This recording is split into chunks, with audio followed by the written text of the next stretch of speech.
Que la paix et l'amour de notre Seigneur Jésus-Christ soient avec vous. Ensuite, dans le psaume de ce jour, le psalmiste vient étayer le mot de saint Paul à la fin de sa lettre. Je cite: « Les dons et l'appel de Dieu sont sans repentance. » Fin de citation. Épître aux Romains au chapitre 11, verset 29. Ainsi, si Dieu donne aux humbles la grâce de la contemplation, cette contemplation naturelle est un don de la miséricorde divine.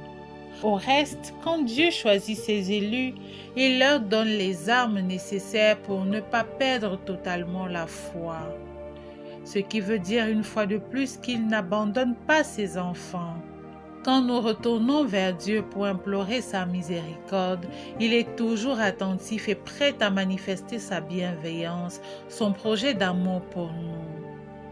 Il s'agit donc pour nous de reconnaître le poids de nos fardeaux, de retourner vers le Seigneur qui est doux et humble de cœur.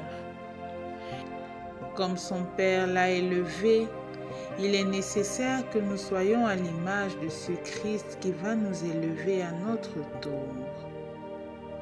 Dans cette perspective, l'évangile de Saint Luc vient à juste titre nous reconforter dans la posture d'abaissement, de petitesse ou d'humilité qui doit nous caractériser. De toute évidence, le résumé de sa parabole, je cite: « Quiconque s'élève sera abaissé, et celui qui s'abaisse sera élevé. » Fin de citation. Sonne comme une récompense éclatante, lumineuse et céleste qui attend tous les humbles. Cette déclaration forte fait suite à son interpellation au sujet des pharisiens qui privilégient les honneurs terrestres. Ils sont préoccupés par les premières places pour montrer aux hommes qui ils sont. Ils tombent dans le piège de l'orgueil qui fait partie des 7 péchés capitaux.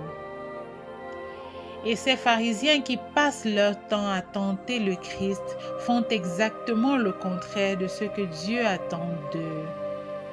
À juste titre, l'orgueil se situe aux antipodes de l'humilité. Dans son origine étymologique latine, humilis, le mot humble signifie en effet terre. Les humbles sont alors ceux qui savent qu'ils ne sont que poussière, ceux qui savent s'effacer à l'instar de saint Jean-Baptiste qui disait au sujet du Christ, je cite: « Il faut qu'il grandisse et que moi je diminue. » Fin de citation. Jean chapitre 3, verset 30. Les humbles sont ceux qui ne souffrent d'aucune prétention avec le m'as-tu vu ou les discussions des premières places dans les lieux publics.